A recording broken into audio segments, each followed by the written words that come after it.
Hello, everyone. Very warm welcome to everyone joining us for this live virtual session brought to you by People Matters in association with KNOLSKAPE. My name is Jerry, and I'm part of the People Matters team here. And it's a pleasure for me to welcome you all to this live session today. So, we're talking today about building an emotionally intelligent workplace. And this is something we've probably all experienced in our work life, right? You've seen some leaders struggle to cope with emotions, and you've seen the impact of that. It could be leading to disastrous decisions at work, whether it's people centric or business centric, right?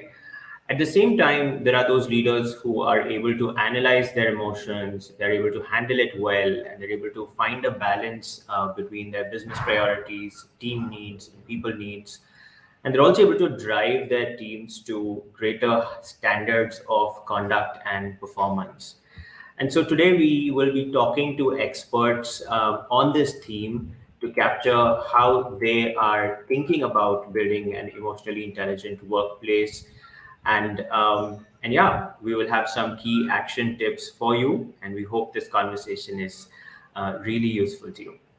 So, with that, I'm going to quickly introduce our speakers for this panel. We have with us Surya Prakash Mahopatra, who is the Global Head for Talent Transformation and Learning and Development at Wipro Digital. And he has over 20 years of experience in various leadership roles, including several IT and ITES organizations. And he's helped set up a global training function for Wipro BPO, which spanned across 10 countries, including Brazil, Mexico, Romania, Poland, China, and India. Welcome, Surya. It's great to have you with us here today. Thank you, Jerry. Thank you. Good afternoon, everyone. Happy to be here. Great. We also have with us Anne Soumya, who is the Director for HR at Adecco India. And she's an HR professional with over 20 years of organizational experience in human resources strategy and end to end HR operations design and implementation management. Again, across various industries, including BPO, captives, and IT services. And she's currently passionate about designing people strategy that's in alignment with the driving key business metrics. Great to have you with us, Anne. Thank you, Jerry, and hi, everyone. Very good afternoon. Looking forward to this discussion. Fantastic. We also have with us Rajiv Jayaraman, who is the founder CEO of KNOLSKAPE. He spearheads the organization's strategy and serves on its board. And over the past few years, Rajiv has built a high octane global team at KNOLSKAPE that helps organizations accelerate employee development using an integrated learning and assessment platform. And under his leadership, KNOLSKAPE has delivered durable business outcomes for over 370 leading organizations across 25 countries. And he has a keen interest in psychology of learning, design, and technology. Most recently, he is the author of the book Clearing the Digital Blur, which is a definitive guide to helping organizations and leaders transform at the speed of digital. Great to have you with us, Rajiv. Thank you so much, Jerry. Happy to be here. Fantastic. So before we begin this conversation, I would encourage our audience to ask questions. If you have any comments, if you have any thoughts that you would like to share on this topic, feel free to use the chat section that's at the right-hand side of your screen. And we have reserved some time at the end of this conversation to take up some audience questions. So feel free to post your thoughts throughout this session at any time. Right? Okay, so without any further ado, let's jump right into the discussion. So, first question really is a definition, right? So, how would you, each of you, define emotional intelligence at the workplace? Can we start with Anne? Sure, Jerry. The way I'd like to look at it, and especially in an adult environment where we come into a professional environment to work, to me, I feel where does emotional intelligence come into play? Often it is when conflict arises, right? And we all know that conflict is between one person who may be right, one person who's not right or wrong. But in a professional setting, often, more often than not, the conflict is not between a right and a wrong. The conflict is between your right and my right. And emotional intelligence is often comes into play when both of us, with your right and my right, have to come together and decide what is right for the organization. And that's where I think emotional intelligence is of utmost importance, and how I would define it. How does two people who believe that they are right come together and decide which is the best right for my organization? So I think I would define it that way. So what is required is understand my emotions, be able to control it, be able to express and manage interpersonal relationships judiciously, empathetically, to reach right organizational goals. Fantastic. I really like how beautifully you put it, between your right and my right, but is it aligned to the organization's right? So that's great. Surya, can we have your thoughts on this? Oh, I completely agree with Anne, what she said. I think she has put it beautifully. If I have to, define emotional intelligence, or if I have to talk about an organization where emotional intelligence is highly valued, I would say such an organization provides workplace where everyone's ideas are respected and valued. I think that is the first and foremost. An organization where collaboration happens naturally and spontaneously, where decisions are highly valued. I think once you agree what is right for the organization, everybody values it, irrespective of their personal opinion. An organization where colleagues celebrate each other's success, right? An organization where stumbling blocks are removed quickly because people come together and stand up for each other. An organization where integrity is valued. An organization where human potential is continuously developed because it creates a non threatening environment where human potential can thrive. So, I would say an organization where emotional intelligence is highly valued provides these opportunities. Or this is what we get to see in such an organization. Fantastic. I think you made a list of habits and values that's very central to the success of the company. So thank you so much for sharing that, Surya. Rajiv, what are your thoughts on this?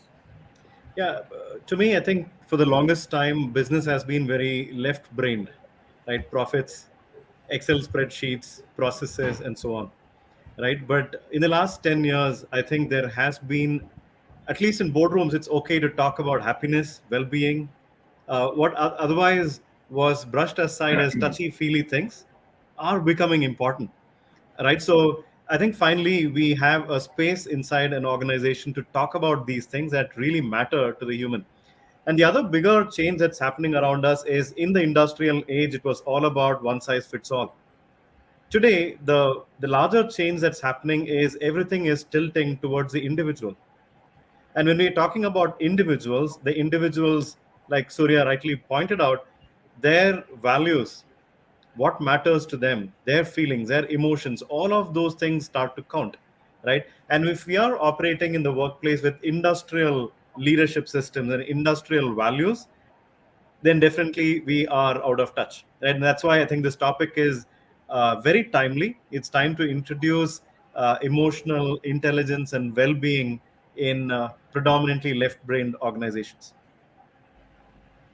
Fantastic. Thank you, Rajiv, for sharing that. I think we're also observing it here at People Matters, where we're having a lot more conversations around wellness.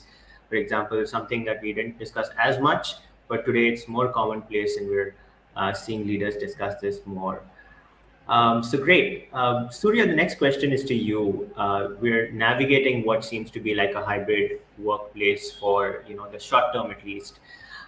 What is the impact of emotional intelligence in streamlining functions and creating the right work culture? Well, I think this is a great question. The impact of emotional intelligence on streamlining functions and creating the right culture in a hybrid workplace. So, I think the pandemic has disrupted everything. It has challenged many of our paradigms. We are living in a new normal. I think all of us are familiar with that. That's no longer a new word. So, what is changing? I think a lot of things are changing. Functions, practices, processes, and organizations are changing. Let me quote Daniel Goleman. He said something very interesting. He said, out of control emotion makes smart people look stupid. So somebody might be highly intelligent, but if he or she cannot control his or her emotions, he or she would look stupid. Organizations today have realized that they cannot afford to hire stupid people. They may not hire smart people in some cases, but they cannot afford to hire stupid people. So the first impact that we see today is on in selection, recruitment, and that's what we are seeing today. Now, emotional intelligence is one of the key competencies what organizations are looking at while recruiting engineers, recruiting project managers, recruiting talent into their organization. So it has become an important criteria for selection. It is being looked at for progression to leadership roles. So, while it is important that a leader must have strategic perspective, must have the execution, must have clear line of sight on the organization's vision, somebody who can bring in, create, and communicate a strategy and vision. While all that is important, emotional intelligence today tops the chart. So while selecting people into leadership roles, now this is being looked at. It is a key consideration for selection, progression to leadership roles. The L&D function is definitely, is seeing an influence. I think from an organizational perspective, I'm an L&D leader myself, and in the last couple of years, given what is happening around us, given the way pandemic is impacting organization, the way today everybody is vulnerable, we see that we need to develop our leaders. We need to enable our leaders to become um, more intelligent in terms of EQs. They need to develop their EQ. They need to improve on their emotional intelligence. So programs like nonviolent communication, nurturing talent, and whole lot of other programs which have actually taken center stage. Mentoring and coaching, we believe, are key enablers when it comes to emotional intelligence. When people are struggling in a hybrid workplace, in a very stressful environment, and when today we talk about the great global resignations, you know um, in an environment which is stressful, when business is growing but demands of customers are kind of evolving, and you are losing your key talent, and then you have pressures at home in an environment like this, I think is important that we need to support our people. So coaching and mentoring play a very important role. The reward and recognition practice, those processes are definitely, while the focus in the past were rewarding the top performer, the guy who brought in the highest revenue to the company, or somebody who kind of excel in sales, or in meeting key CPMs for the business. While they continue to remain important for organizations, but now, in a reward and recognition practice, now organizations looking at, can we reward people who are collaborators, who are helping others succeed, who are excelling in teamwork, etc. So these are some of the changes that we are seeing. I would possibly look at them as impact of emotional intelligence on functions, and the way organizations are looking at streamlining their practices and building a culture of very strong emotional intelligence. Fantastic. I think, Surya, you've given a very good overview of the different aspects of the employee life cycle, right? That this touches on, right from hiring to L&D to leadership to even rewards, about how it's sort of changing the conversation across every probably touch point that HR has in the organization. So thank you so much for that, sharing that. So, I'm coming to you now on the significance of emotional intelligence. What is its impact in creating an empathetic work culture? And could you also share Adeco's own experience on this? Absolutely, Jerry. See, I really think whatever Surya has listed out, those are really great pointers to see whether how emotional intelligence is becoming important at the workplace. Now, for us, the pandemic has really turned our ways that we work, that each of us knew work and work life as we knew it upside down. So, in the new normal, what is becoming even more difficult for organizations to protect and cascade is the organizational culture, right? So I think, I was recently reading in an article, in Narayana Murthy himself stating that he's not a great advocate of working remotely because he feels that it could dilute the culture of the organization. So I feel emotional intelligence has a crucial role to play here, in making sure that the organizational citizenship behavior is preserved. When teams are made up of people who are aware of their own behaviors, their own preferences of how they would like to work in even a remote scenario, many times we say that we are all communicating through video calls or virtual meetings.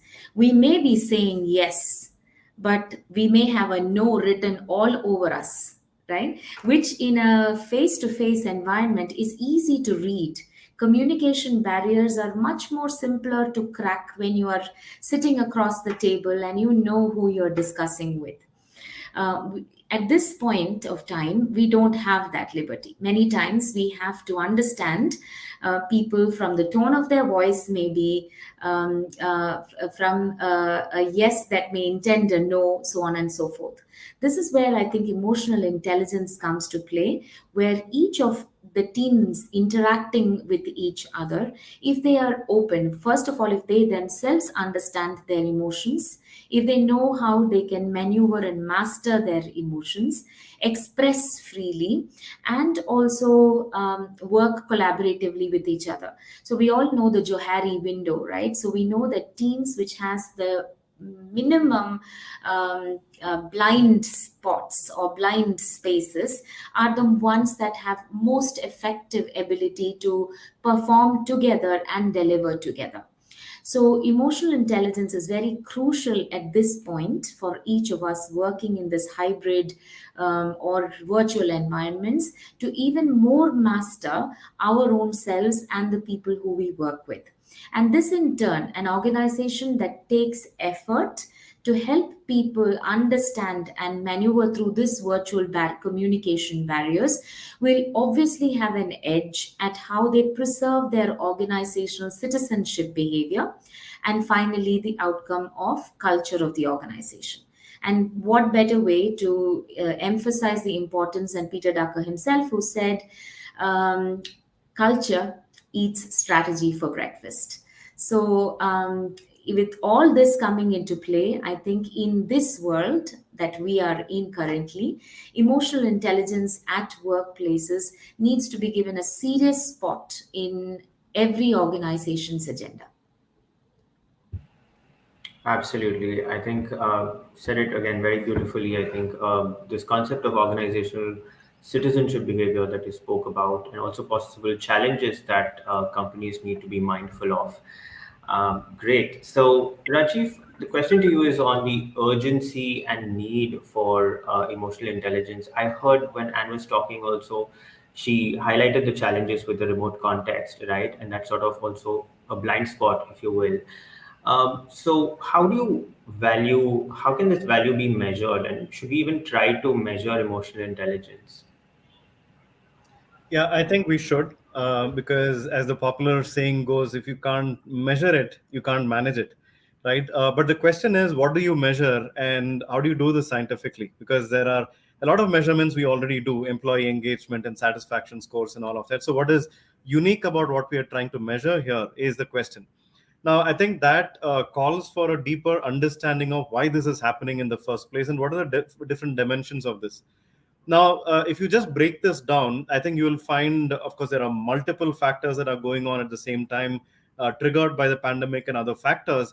But really, if you apply it in the workplace, number one, from a productivity lens, Satya Nadella, I think, is believed to have said, decades worth of work seems to have gotten done in a few quarters, right? We seem to have accomplished a lot in a very, very short time, and in a context when this great resignation is going on, which means that people who are left behind are saddled with more work to be done, right? And so that obviously is causing a lot of issues, physical, mental, for the for the workforce.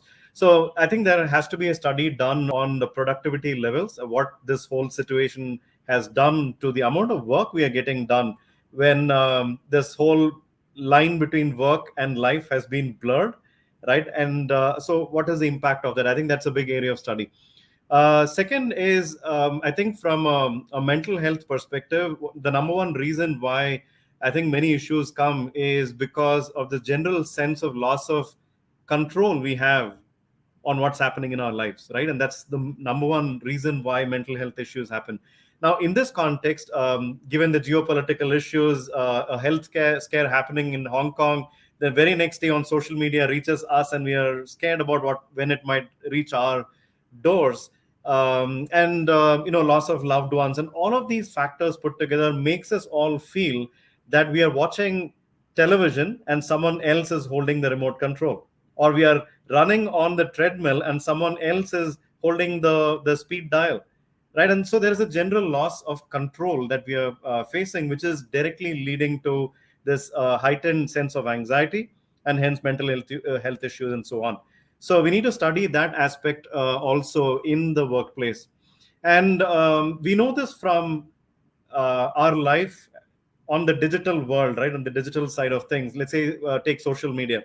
There is a direct correlation between the use of social media and mental health issues. It's been scientifically researched and proven and so on, to an extent that today, did you know that some countries have a minister for loneliness? UK has a minister for loneliness, and so does Japan. And so, why are we here when social media is supposed to be connecting all of us? Why are we feeling lonely? If this can happen on social media, the same thing can happen within the organization. We may all feel that, okay, I'm connected on Slack, I'm connected on Salesforce, or whatever the platform may be. But the reality is, the digital connection that we are talking about does not translate into human connection, right? And that's why we need this minister for loneliness in many countries. So it is ironic when social media and digital is connecting us, we still feel this way. So I think all this put together, I think really deserves a detailed study and a measurement technique that can help us manage this better. Fantastic. I really like about everything that you've covered in terms of the factors that we need to pay attention for. I think right from the heightened sense of anxiety to the general sense of lack of control, and even social media and how it's impacting our mental health. So, Rajiv, what would you suggest in terms of key metrics that organizations can sort of zero in on emotional intelligence currently? Sure. So I think we do need a holistic way of measuring this and tracking this. And so I do believe that this has to have multiple dimensions to it, including physical wellness. Obviously, if we are all burnt out because of the long hours we are putting in, that will lead to emotional issues. These are interconnected things, right? So physical wellness, mental wellness, obviously, right? How are we doing emotionally? That is very important. And in many industries, there has been an impact on livelihood, right? It's been a lives versus livelihood kind of a trade-off we've unfortunately been forced to make. So there are financial wellness issues that are cropping up, and social wellness issues as well. And you could add spiritual wellness and other elements as well. So I think we need a holistic way of measuring what is actually going on. Fantastic. I really like that we covered this holistic dimension. I think we always kept hearing about this five dimensions throughout these 2 years, I think, of wellness, and how do you address this holistically? That's great. Thank you for sharing that, Rajiv. So, in light of these metrics that Rajiv has shared, Suryan, and I'm coming to you on what are some challenges that you're observing in terms of measuring and evaluating people on emotional intelligence? So, Jerry, personally, I'm not a big fan of measuring emotional intelligence. You know, if attrition happening in your organization, you don't have to go and check, what is, you really don't have to check whether the emotional intelligence is high or low. It is just an fallout of what's happening, whether it's the behavior of leaders, the way the organization is treating its people. So there are many symptoms that we can see and understand, what's happening. I don't think we really always need to, use a tool to measure emotional, intelligence of people. The bigger question is, once we measure it, what are we going to do with this? That's the bigger question. And I think we need to get a handle on that. Today, I think the primary challenge, one of the challenges, is attrition. The organizations are in a flux. People are coming in, people are going out. So it's and then there are organizations today, especially in the IT segment. Many organizations, 70% of people of the workforce have not been to their workplace, not even once. They joined the organization remotely. They've started working remotely, and they're working remotely, right? So there is no connect, face-to-face connect, and that's probably why I think Anne was talking about Narayan Murthy advocating people can coming back to office. So that's definitely a challenge.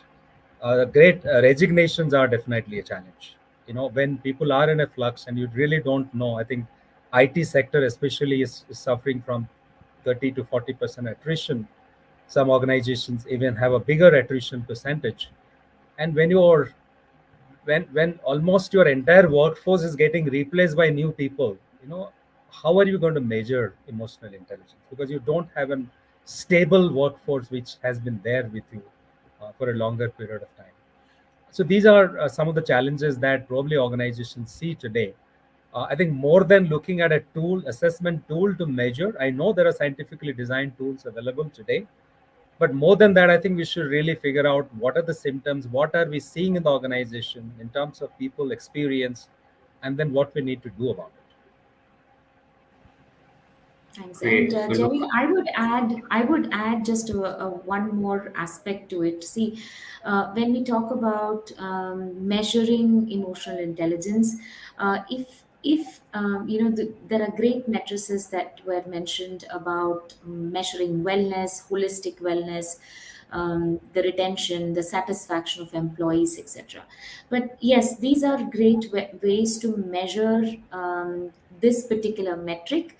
But I think we should go one step further. Organizations should go one step further and also look at what is the ROI, what is the return on investment for all of this.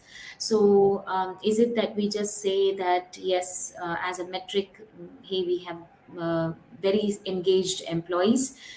We have people who are emotionally very well right now, but that should also cascade to certain other positive results. If you have that, right, it should show in maybe things like change adoption.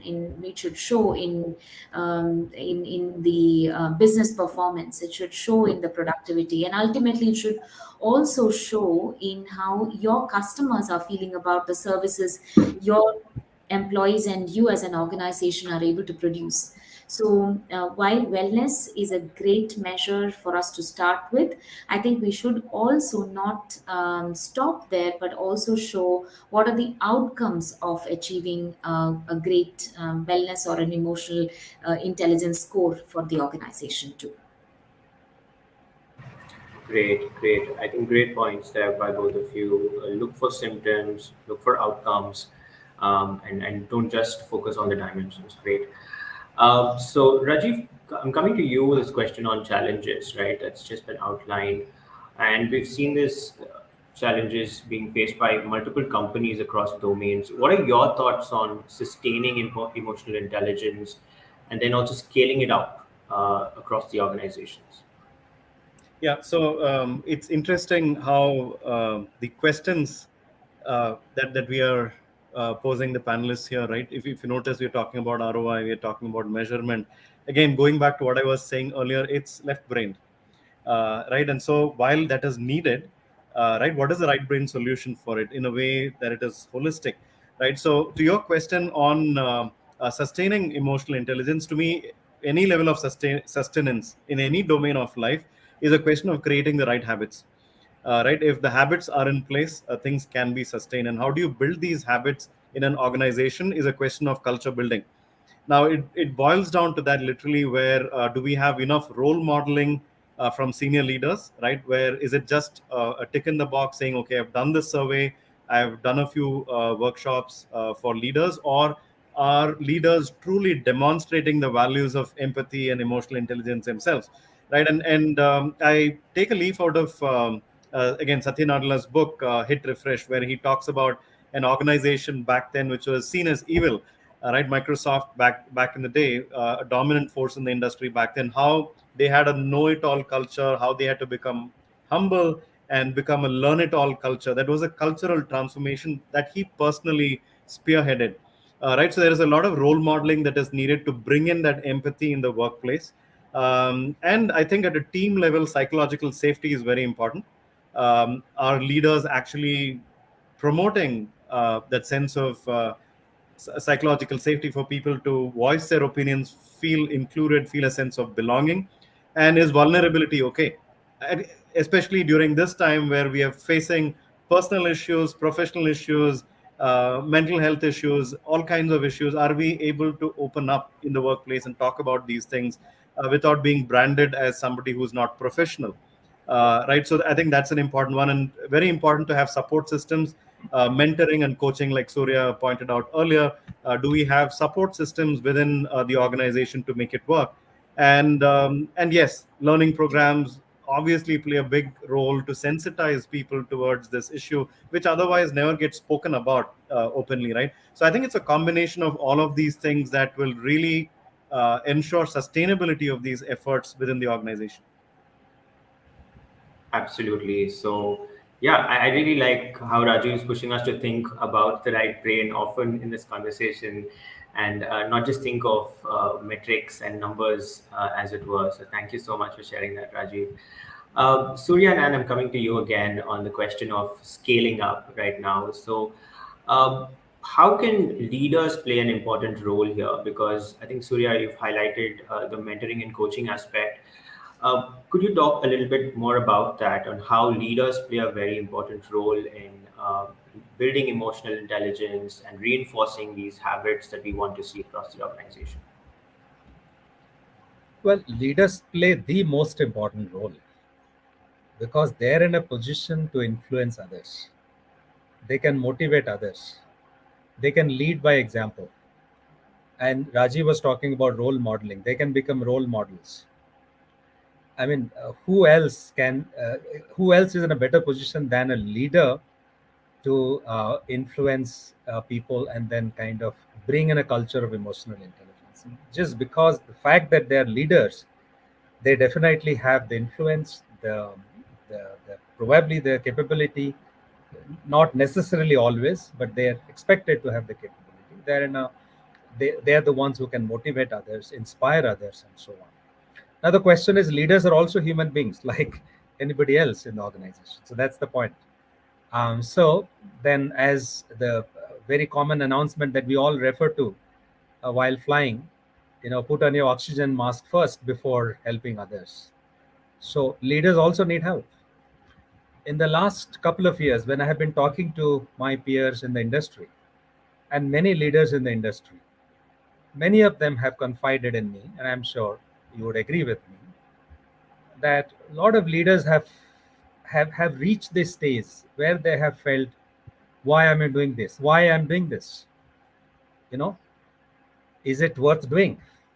Should I continue in this role? Because leaders themselves are struggling today under tremendous pressure for growth, pressure for retaining people, meeting your objectives, driving the strategy, and in the midst of conflicting priorities, finding the right balance.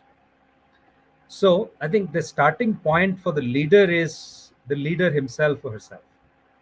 So it begins with self-awareness. A smart leader who is not self-aware can be extremely destructive, because if I'm not aware of my emotions, if I I have out of control emotions, I kind of flare up, I yell at people, I may be extremely smart, I may be driving numbers for the business. I might be reading balance sheets like nobody else. I can set up, I can expand the business into multiple geographies. But if I'm not self-aware, if I'm not aware of my emotions, and if I don't know how to act on my emotions in the inappropriate way, I can be damaging for an organization. I think the beginning is self-awareness. That's where it all begins. Then once one is self-aware, once the leader finds the balance, then he or she can help the larger organization find that balance. Now, I think a Western philosopher said something very powerful. He said, "What we take from this world gives us our livelihood. What we give this world gives us our life." So, what we take from this world gives us our livelihood. What we give this world gives us our life. All our life we are taking from this world. We are running after livelihood. But the inner being, the being inside us, is craving for life. I mean, if you peep into an individual, you will find that that person is hankering for life, and that's what leaders must value and enable the organization to kind of find that. So that's why what is important for a leader is to find the purpose. So I think at the core of emotional intelligence, or core of at the foundation of an organization which has got a culture of very strong emotional intelligence, is a sense of purpose. The purpose of creating value for your customers, for the society, for the world at large. If that is missing in an organization, we cannot expect to have strong emotional intelligence, because then the organization is running after profits, maximizing revenues, etc. They are important for an organization. But if that becomes the primary purpose of an organization, and if that becomes the primary purpose of a leader, then emotional intelligence will be far away, because the leader will then run after profits, maximizing revenue, etc., at all cost. At any cost, his or her focus would be to achieve that. I think when the organizations are purpose driven, leaders are purpose driven, and when a leader is able to define that purpose for the organization and help teams, functions, groups within the organizations find that purpose, and help teams and functions and groups align their function with the larger function of the organization, and help every leader in the organization help the team members align their individual purpose with the larger purpose of the organization, then it becomes about giving, is about making a difference, making an impact. That will drive a culture of collaboration, putting self before my own interest. That's where understanding self and understanding others will become, the primary focus. I think that's where I believe a leader plays a very important role. Thank you, sir. Great. And do you want to weigh in on this question on leadership and scale? Yes, thanks, Jerry. I think your question had two parts of it. One is, what is the role of leadership, and how do you implement something like a concept of emotional intelligence at scale in organizations? So I think the role of leadership, both Rajiv and Surya beautifully put it. There needs to be role models, and if there is anyone who's responsible for driving such organizational philosophies, it has to be at from the top. What I'd like to focus on probably is the second part of the question which you had asked around how do we implement such strategy. If emotional intelligence as a metric of importance has to be looked at, how do we drive it? So there is this interesting methodology for organizational design and strategy implementation. It's called the STAR model. So it starts with saying, you first form the strategy. What is it that you want to implement? You clarify it with clear structure. you have people who are responsible for looking into this. So it is not just something that comes up, hangs very nicely on your boardroom walls, and then everybody forgets about it. But there needs to be people who are responsible, who are going to look at driving this through the year. The next one is you have processes that are defined that will tell you how you're going to measure it, what are the initiatives that you're going to take, what is the frequency at which these communications or initiatives will be uh, driven. And finally, also have a clear cut rewards mechanism that identifies, and reward need not always be monetary. It could be recognition for behaviors that are expressed, which are in line with the strategy that you have discussed. So unless you have this clear cut framework of communicating a strategy, putting in a structure, putting in people, then processes and rewards, often these could become really good points that you talk about and are framed on a wall somewhere, but never really translated into the grassroots levels of the organization. Great, great. I think there's some great thoughts there, Anand and Surya. I think both of you have covered both the logic and the action steps as well. So thank you so much for that. Rajiv, I'm coming back to you on this same line of thought. We've heard a lot on strategies to sustain and scale, but we're seeing this context rapidly change with work, right? And how do you think leaders can accelerate the scale of emotional intelligence and create this resilient workforce in spite of this change? Sure, that's a great question. So we often think in terms of scale, but to me, it all starts with one, right? The self, beautifully put by both Anne and Surya. So it starts with the self, and around that self, the leader, there is an ecosystem. Let's say a leader has 10 people, and the transformation happens with those 10 people, and then these 10 people interface with 10 more. And I think that's how change begins. So, in other words, be the change that you wish to see in the world, right? If we want a kinder workplace, I think we need to start from ourselves, right? I think that's essentially the starting point. But the question is, how do we accelerate this, right? How do we make sure that if you're dealing with an organization that's 100,000 people strong, 200,000 people strong, how does it reach the entire organization? And for this, obviously, there are capability building programs that can be thought of at various levels, right? So interventions that include case studies, stories of how this value got demonstrated. Some experience sessions can be done, but more importantly, conversations around this particular topic is what's really going to unlock value, where people take an issue at hand and they have a discussion around it. And I believe that community building around this issue is what's going to make it, I think, accessible to people. It builds a common vocabulary where people understand issues the same way, and they have sort of a good response to that issue at hand. So I think these are some responses that I can think of for scaling it up. It begins with one, and then it's a lot of ecosystem building after that. Fantastic. Thank you so much for sharing that, Rajiv. We also have a bunch of questions popping in from the audience, and I'm conscious of time. So, one last question to all of our panelists here today. What is maybe your one key takeaway that you would like to share to our audience today? Can we start with Surya? Well, personally, I think I have learned a lot of things from my two co-panelists. And my takeaway is we are living through very challenging times, yet they're the most exciting times. All we need to do is find the balance. And I really liked what really impressed me a lot when Anne said something which was very powerful. It's not about the conflict is not between the right or wrong. It's about my right and your right.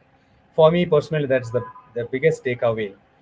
And I think I look at it about finding the balance between conflicting views, between life and livelihood, profits and purpose, profits and people, health and work and life.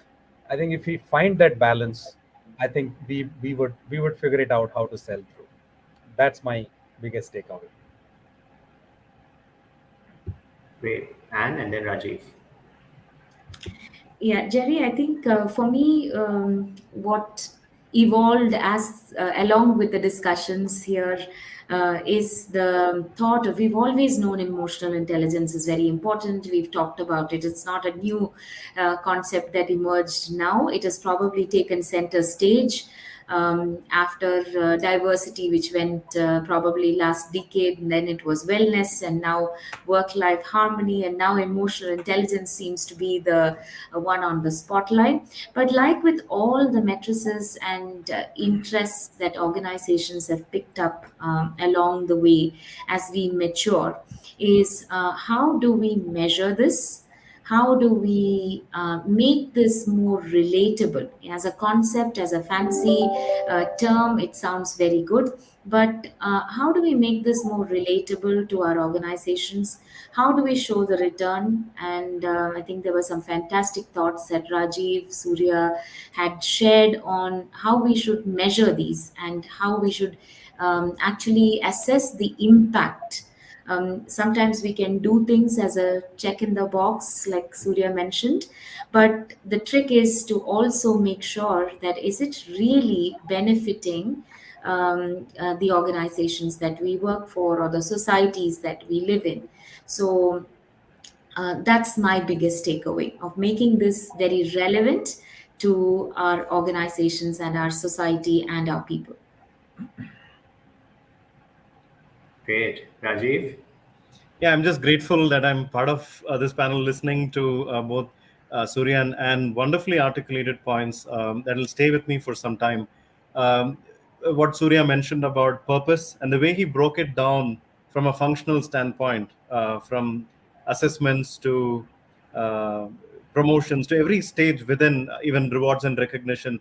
How do you bake this in so that it becomes part of the system and it's not one more add-on or a tick in the box? So I really liked that thought process. And with Anne, obviously, a lot of rigor I can see from right metrics, ROI, and beautifully integrated with the overall story of the organizational purpose as well.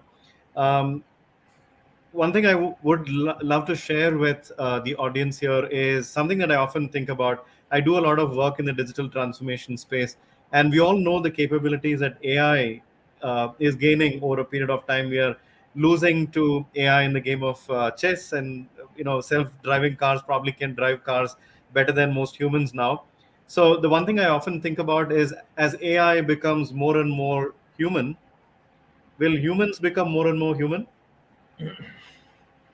That's what I often keep wondering about. So maybe that's this time in history where we have to make that choice as we think about automation and a lot of other things. Can we instill human values in our workplace? Fantastic. Very I think powerful that's a, message. yeah, absolutely. All right. So I feel like we can just live with that thought for a minute, but we have some questions pouring in from the audience. So I'm going to quickly take them. Okay. So one question on from Lavina on the concept of organizational citizenship, and if you could talk for a minute about this. Yeah. Sure.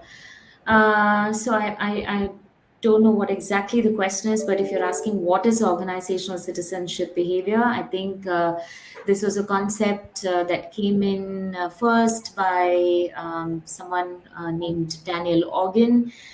What he describes it as, he puts it very beautifully. I will try to remember the sequence in which he puts it.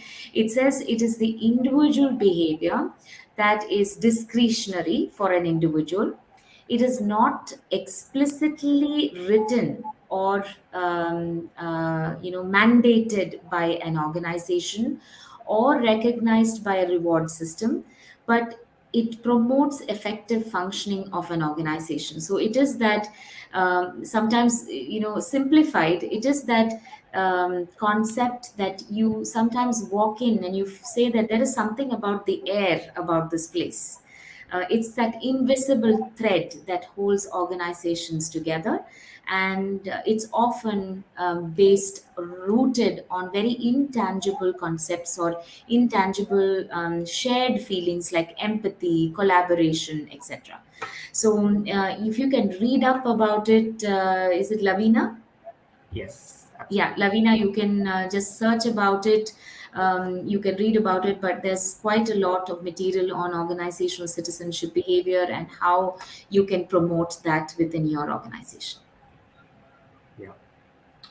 Okay, so there's a question on the responsibility of HR alone. So I'm just gonna like tweak this a little bit. Is it the responsibility of HR alone to promote emotionally intelligent workplace? Shouldn't top level executives and managers also take part in this? I think we've addressed the managers and leaders part to a good extent. But if I could sort of tweak this question and ask maybe Rajiv, what is the role of HR in promoting emotionally intelligent workplace? Yeah, I think Surya has already answered this question beautifully, so I don't think I can do any more justice to that question. But really, breaking it this down to every step in the employee's life cycle, from the outreach that we do, the branding that we do, to how welcome we make them feel on day one, to fairness in the whole career progression path, the kind of opportunities we provide them, right? And he rightly mentioned our successes celebrated, are the right decisions being made, are people operating with integrity. So all of those things, in a way, in an organization, HR is the custodian for many of these things. Obviously, this capability has to be with everybody, but HR obviously plays a big role in ensuring that this culture sticks, right? And I would love to just paraphrase what Surya already has so beautifully answered. Fantastic. So there's a question from Sanjeevan, and he asks, in a manufacturing scenario where we deal with a large blue collar shop floor workers, how can emotional intelligence be used for cultural change, productivity, and creating a healthy atmosphere? Surya, do you want to take this? I may not be able to do justice because I don't belong to that industry. Right. Okay. I don't know if But Rajiv or just all right. Okay. So it's an open question then for everyone.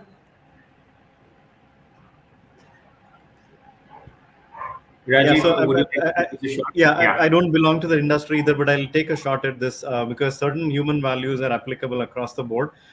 So I'll go back to what I started with, right? The right brain, left brain, sort of either or exist, and the fact that we need to have an and in between. It's not work or life; it's work and life. It is not profit or purpose; it's profit and purpose. So that integration mechanism needs to work well, right? In whatever scenario we operate in. So similarly, in the shop floor, where it possibly is all about productivity of the employee, can we also bring in that purpose element, their well-being element, and have an and in that equation that makes it favorable for the worker as well?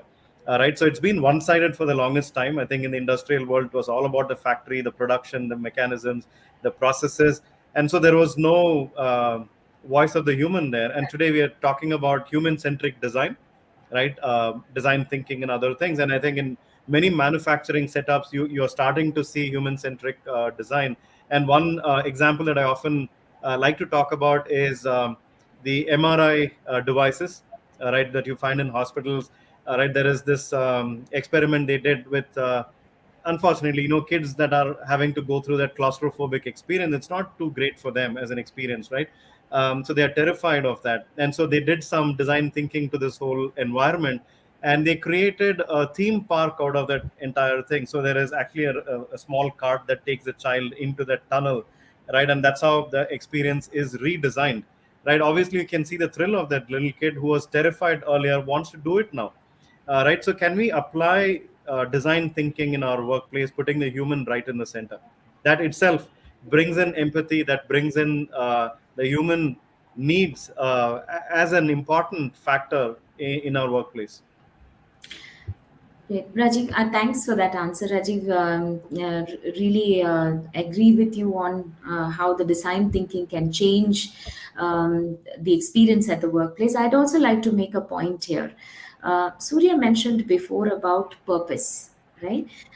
Recently, in a Deloitte or a McKinsey survey last year, it said that 70%, and this was a cross section of all industries, not specific to any sector.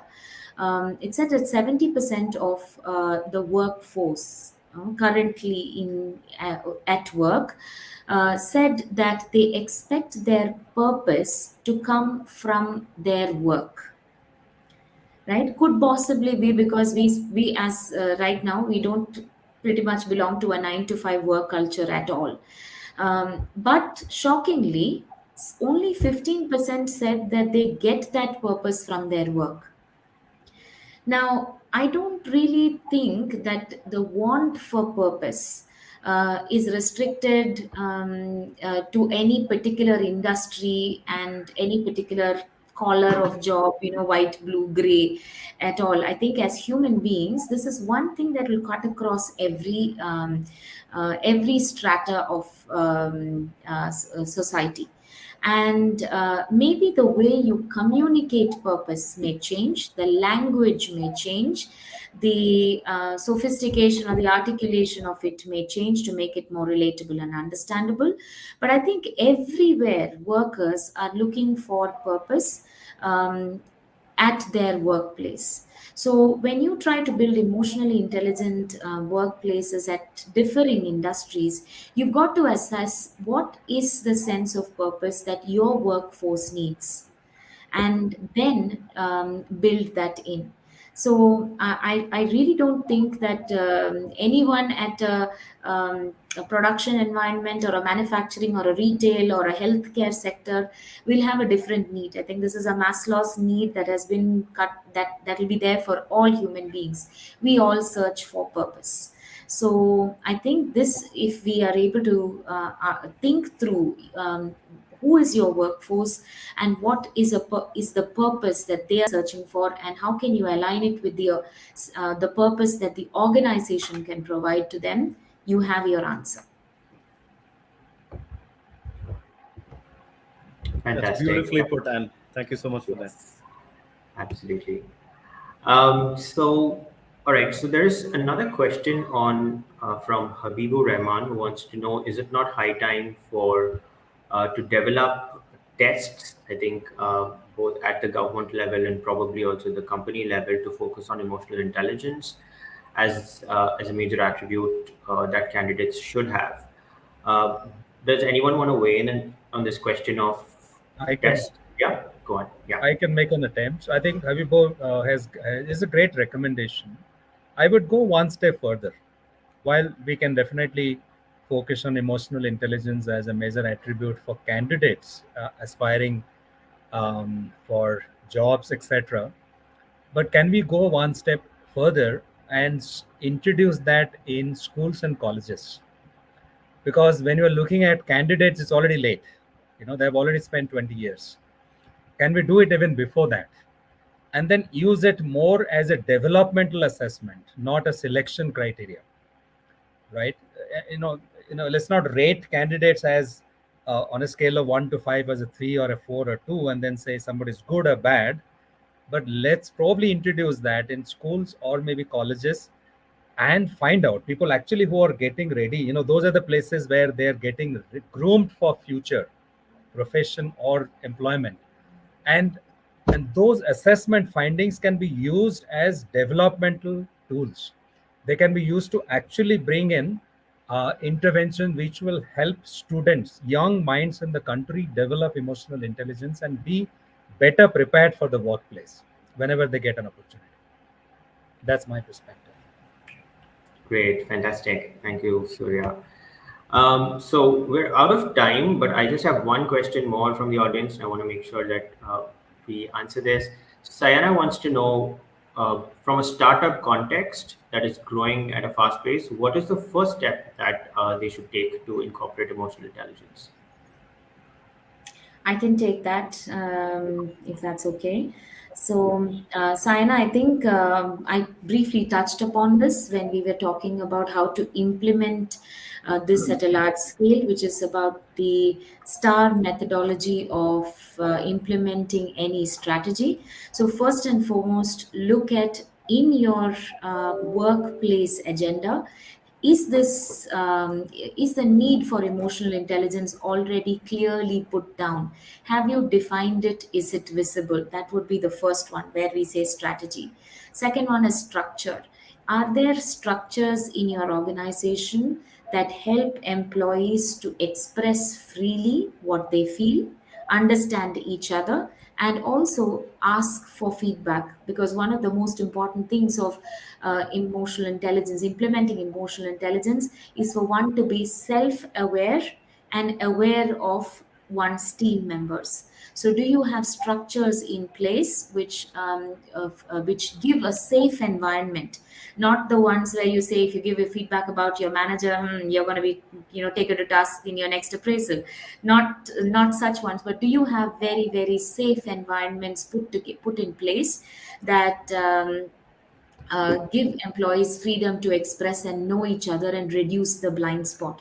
And finally, are there reward and recognition mechanisms there for role models to be highlighted and recognized when they demonstrate such behavior? Absolutely. Thank you so much, Surya, Anne, and Rajiv. I think we got the best panelists for this session. It was great to listen to all of your insights, and I'm sure our audience found it very useful.